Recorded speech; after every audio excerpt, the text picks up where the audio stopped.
Good morning! Isang magandang umaga po sa inyong lahat. Ako nga pala ay isang domestic helper na nagtatrabaho ngayon dito sa Hong Kong. Katatapos ko lang pala maglinis at nakatanggap ako ng message mula uli sa amo kong babae. Meron daw akong parcel na dapat i-pick up sa baba ng mall namin. Kakain sana ako ng almusal ng mga oras na ito. Pero dahil nga nag-message ang amo kong babae at kailangan ko munang unahin kung anong inuutos niya, ay kinuha ko agad-agad ang trolley namin para naman sundin at kunin na muna yung inuutos sa akin ng amo kong babae. Madalas nga pala akong bumababa at nagpipick up ng mga parcel ng amo kong babae. Dala-dala itong trolley para matulungan ako na mabitbit yung mga in-order ng amo kong babae online.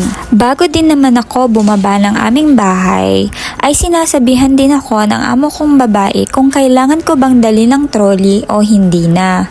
Kaya ito, papunta na ako kung saan dapat pipick upin yung mga parcel na kailangan ko namang kunin. Pasensya na po kayo, medyo maalog at malikot ang pagbivideo ko. Gawa nga na nahihiya ako na makita ng ibang tao na gumagawa ako ng video. Hindi pa po kasi ganon kalaki ang tiwala ko sa aking sarili na makita ng ibang tao na gumagawa ako ng personal vlog ko about sa aking trabaho.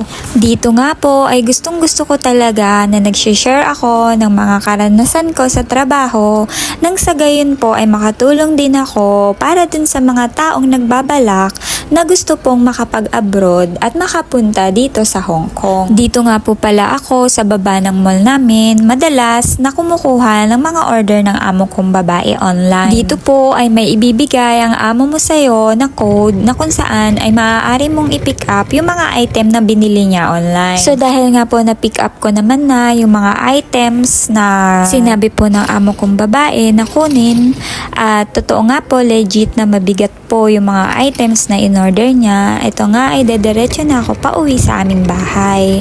Ito nga po palang mga item na pinakuha sa akin ng amo ko, madalas ay hindi ko binubuksan. May time lang po na uutusan ako ng amo ko na buksan ito at isa-isahin kung ano yung mga na-order niya, kung nakuha ba ng tama or hindi. May time din naman po na iniintay ko siyang makauwi. Siya na rin po ang nagbubukas nito isa-isa. Kapag po ganito na hindi ko siya bubuksan, ibig sabihin po ay mga pang-personal na gamit po itong mga in-order ng amo ko. Pero kung para sa bahay po, ako po ang magbubukas ng mga item na in-order niya online.